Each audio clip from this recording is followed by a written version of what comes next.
significa hoje ser produtivo num mundo cada vez mais acelerado e com equipas multiculturais e diversas? É sobre isso que vamos falar em mais um episódio do Workaround, um podcast do Eco com apoio da GI Group Holding.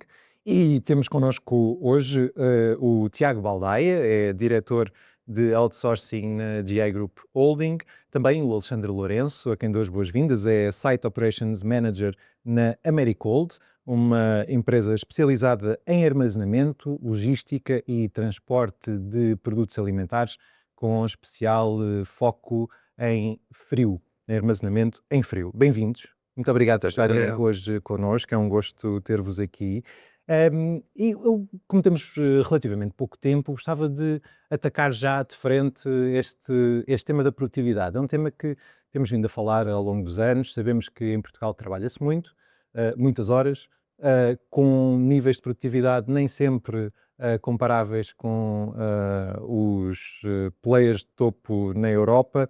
Eu gostava de perguntar aqui ao Tiago o que é que está a falhar, o que é que precisamos para reduzir as horas trabalhadas, mas ainda assim conseguirmos ser mais produtivos e equilibrados do ponto de vista da relação entre o trabalho e a vida pessoal, que é também uma prioridade das empresas.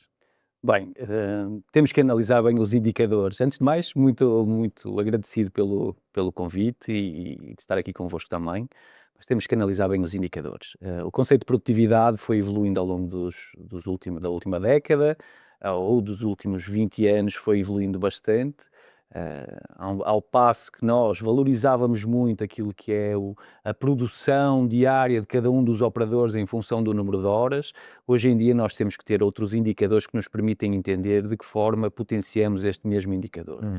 Nomeadamente aqui o bem-estar das pessoas, a tecnologia aplicada, também aqui alguns passos de melhoria contínua na questão de eficiência de processos, eficiência de layouts. Por isso, esse ponto tem que ser sempre muito bem ponderado quando nós dizemos que somos menos produtivos face à média europeia ou à média dos outros países. Porque, em termos de produtividade nominal e cálculo, se nós formos comparar, e principalmente aqui nas áreas de logística, posso dizer, por experiência própria, que não somos menos produtivos. Agora, os indicadores que servem para essa ponderação levam-nos aqui a uma menor produtividade.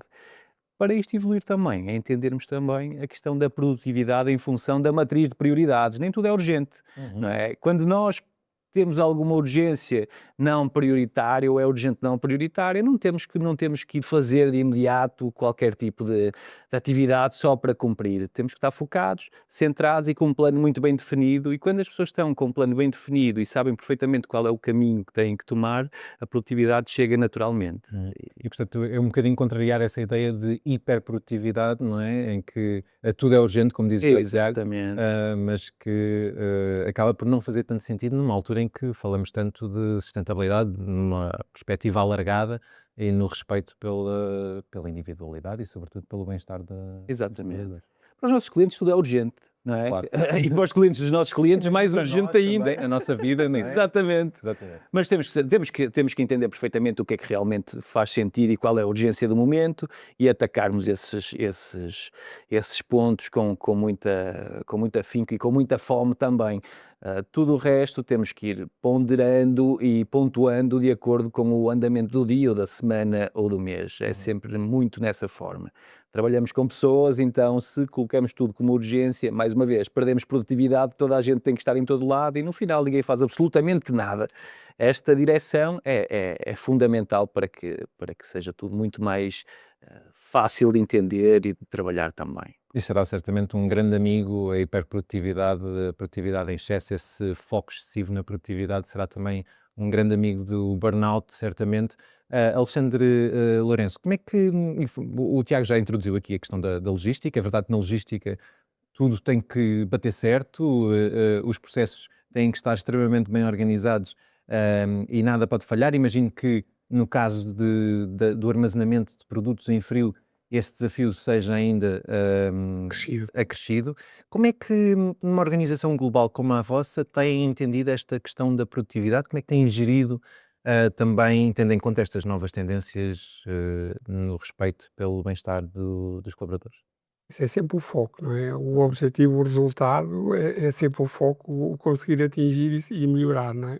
A melhoria contínua que o Tiago falava. Mas para isso é preciso termos colaboradores motivados, conseguirmos fazer com que entendam bem as tarefas para que não ocorra esse desfoque que estávamos a falar e a dada altura as pessoas quererem fazer tudo ao mesmo tempo e não fazerem exatamente aquilo que lhes é solicitado, não é? E isso acontece se nós tivermos equipas altamente motivadas e direcionadas para aquilo que é o objetivo, não é? Uhum. Se não o conseguirmos fazer, vai acabar por haver aqui alguma dispersão, que é o que não se pretende, não é? E como é que equilibramos, no fundo, esta questão do bem-estar com, lá está, a exigência deste setor em particular? Eu estou a pensar nos estes padrões clássicos de medir a produtividade, e a pensar como é que se integra também aqui a questão da diversidade, que é uma questão que uma empresa como a vossa Sim. certamente se coloca e que hoje em dia é cada vez mais visto como uma vantagem competitiva também.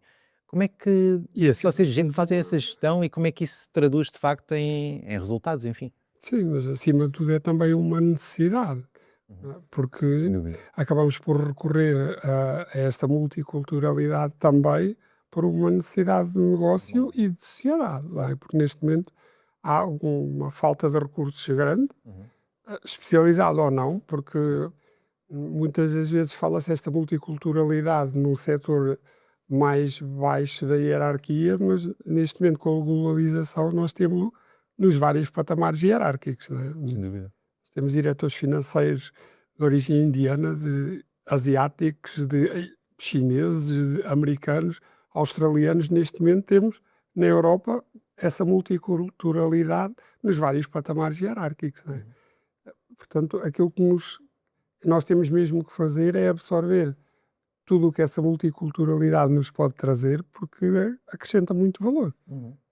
Tiago, como é que se faz esta gestão? Vocês têm esta experiência também de acompanhar empresas em vários setores, que, lá está, também pela realidade do mercado de trabalho e por esta aceleração da globalização e esta dificuldade em encontrar a mão de obra, pelo menos na região em que as empresas atuam, como é que se faz esta gestão? Que tipo de desafios é que têm encontrado mais, hum, ao integrar esta diversidade de trabalhadores?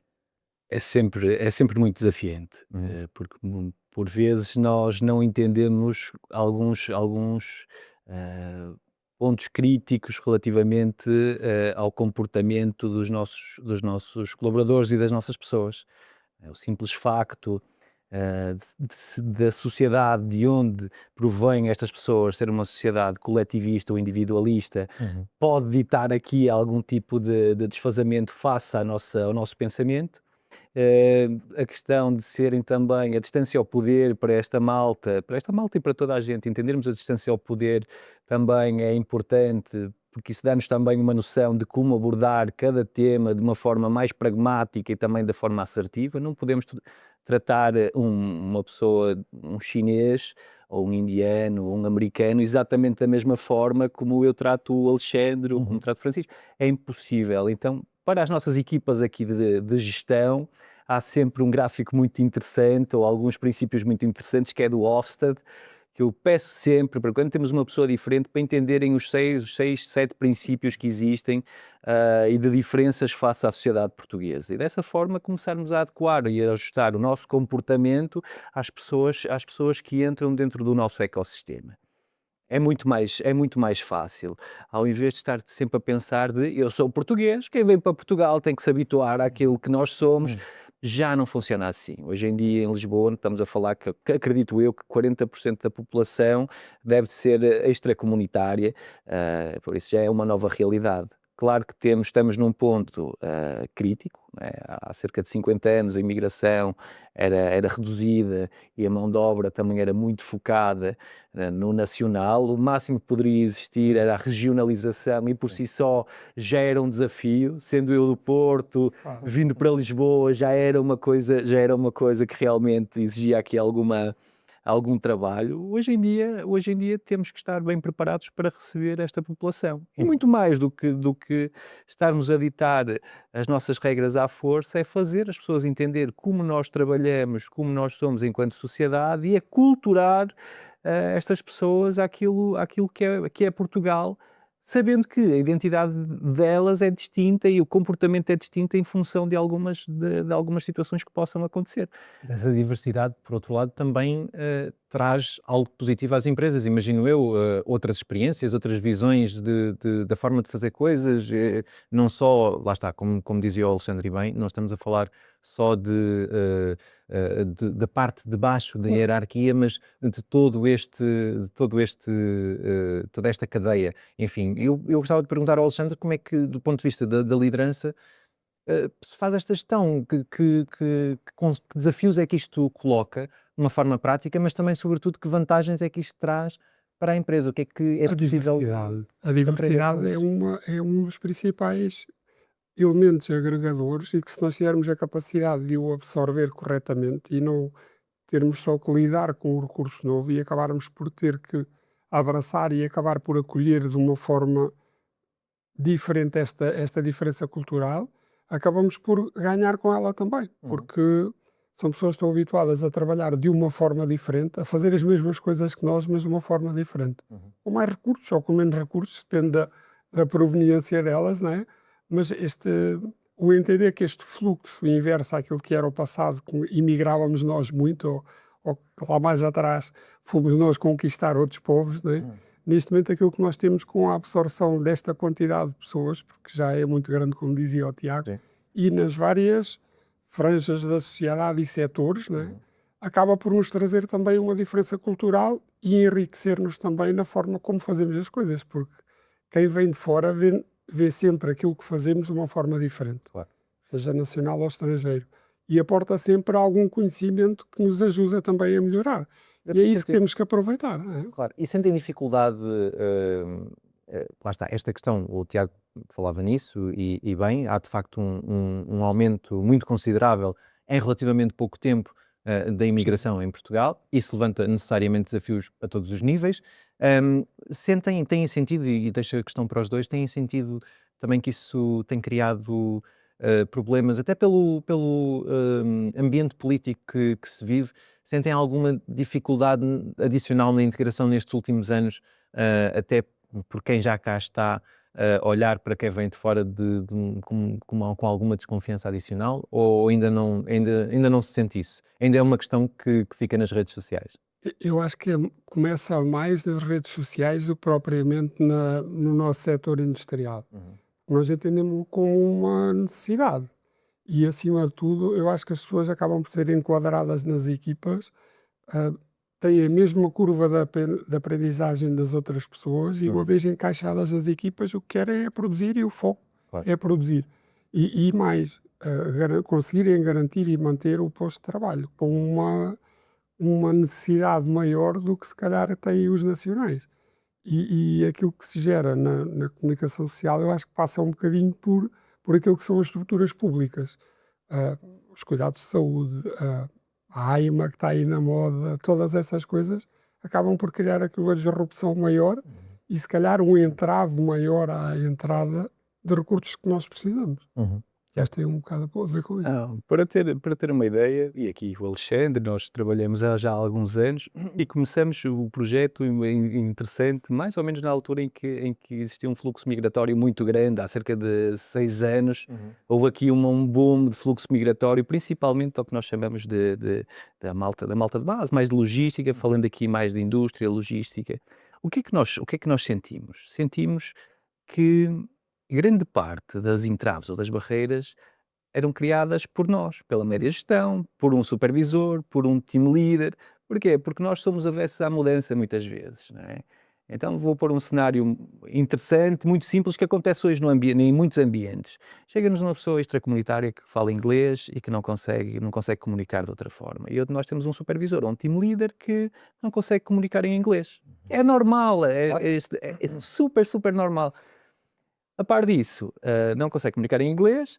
Depois, os hábitos da alimentação são diferentes, e esta coisa do trato à liderança é totalmente diferente. Ou seja, um supervisor não fala inglês, tem pessoas É uma diferentes. receita para correr mal. Se não É uma for- receita para esta malta que leva, que às vezes com 40, 50 pessoas extracomunitárias, que nunca teve este tipo de interação, nem nunca percebeu aquilo que se passa do outro lado, tem uma resistência natural, uma barreira natural ao normal fluir das operações e ao bem-estar das pessoas que Como é que entram. vocês tentam também apoiar as empresas nesse sentido? O que é que uma empresa que possa estar a precisar de reforço de trabalhadores e necessariamente terá que ter também uma boa parte de trabalhadores de fora, como é que vocês ajudam a fazer essa integração e também essa adaptação até das pessoas que cá estão, lá está, da média gestão? Esse é o grande desafio,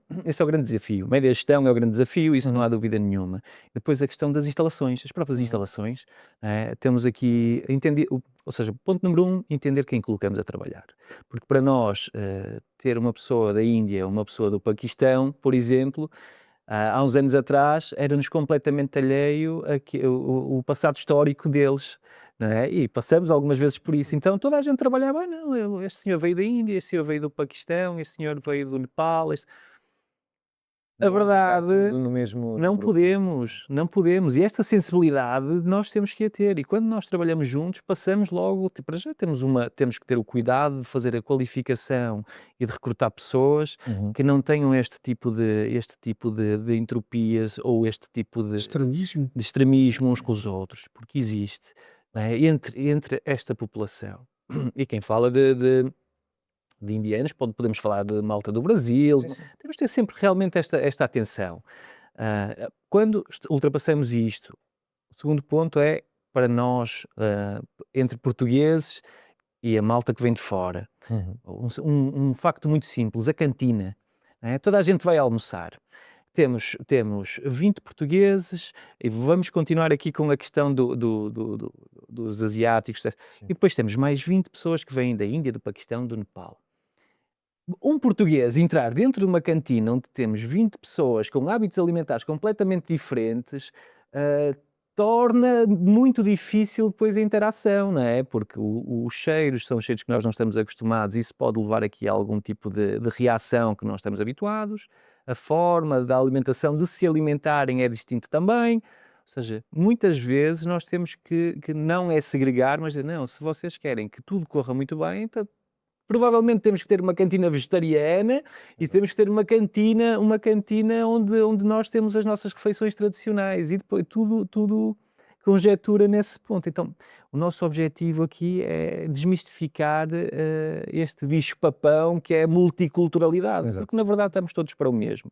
Ganhar dinheiro, sustentar a nossa família, trazer prosperidade para os nossos e se possível, sermos o mais felizes dentro do nosso posto de trabalho. A partir do momento que entendemos que todos somos seres humanos e temos algumas características da bondade, da ética, que são transversais a todos os povos e religiões, está tudo bem, está tudo bem. E entendermos também que o que era há 50 anos, há 20 anos atrás, não voltará a ser. Este é o nosso novo normal, por isso criarmos e aculturarmos as pessoas que entram, seja mais numa base de operação, de operadores, ou de CEOs, ou CFOs, ou média gestão, faz parte. Temos que ser um país integrador cada vez mais, e não resistentes. A partir do momento que temos essa consciência, que damos condições de saúde às pessoas que entram e continuamos a manter os nossos, damos escolaridade às pessoas que entram também, porque eu percebo que as entropias, ou seja, chega uma pessoa, não sabe comunicar, não consegue comunicar durante 10 anos, é impossível. Claro. A partir desse momento, mais uma vez, uma barreira. Um pouco como os Estados Unidos, não é que eu seja um grande apologista da forma como Mas a aculturação dá-se através do conhecimento também, os vistos dão-se através do conhecimento da cultura, né? Do falar o inglês, do entenderem um pouco da história. Nós temos que investir mais neste tipo de atividades, né? Quando as pessoas Facilitar a entram, integração. claro, a partir daí... Porque as tudo para barreiras, e as barreiras vão ser colocadas a todos os níveis, não só no nível empresarial. Estamos a ver as barreiras turísticas, não é? Sem dúvida. Em que há pouco tempo havia notícias de espanhóis não barrarem a entrada de turistas ou não quererem que estejam tantos. Claro. Portanto, vai haver esta globalização a todos os níveis, não só no E é nível preciso empresarial. ir encontrando os equilíbrios Os equilíbrios, como é óbvio. em cada altura. Meus caros, estamos mesmo a terminar, já ultrapassámos aqui um bocadinho o nosso tempo. Eu gostava só de perguntar ao Alexandre, porque não lhe perguntei, mas fiquei curioso também, para perceber qual é que é a percentagem, se tem essa ideia de percentagem de trabalhadores estrangeiros que têm a trabalhar cá. É disso? Neste momento rondará eventualmente, penso que serão 60-40 60% portugueses, portugueses? mas depende do tipo de operações. Claro. Dentro em breve esta percentagem já se irá inverter. Sim, é muito Eventualmente dinâmica, com certeza. teremos 70-30 e há uma forte probabilidade disso acontecer no curto prazo. Muito bem. Portanto, vai depender um pouco da necessidade do negócio. Muito bem. Alexandre, Tiago, foi um gosto, muito obrigado. É importante, de facto, continuarmos a investir na integração de todos os colaboradores, venham eles de onde vierem. O objetivo é, como dizia o Tiago, e bem, criar riqueza, produzir e, sobretudo, garantir o bem-estar dos nossos também. É isso que todos queremos. Como vimos, de facto, a multiculturalidade é um ativo cada vez mais importante das empresas. É inevitável, numa altura em que falta mão de obra em todo o tipo de funções, em todos os setores. A logística não é certamente exceção. É sobre isso que continuaremos a falar, sobre como as empresas podem agarrar estes desafios e transformá-los em oportunidades e em riqueza para a empresa e, sobretudo, para o país. Muito obrigado, da nossa parte é tudo. Voltamos no próximo episódio do Workaround.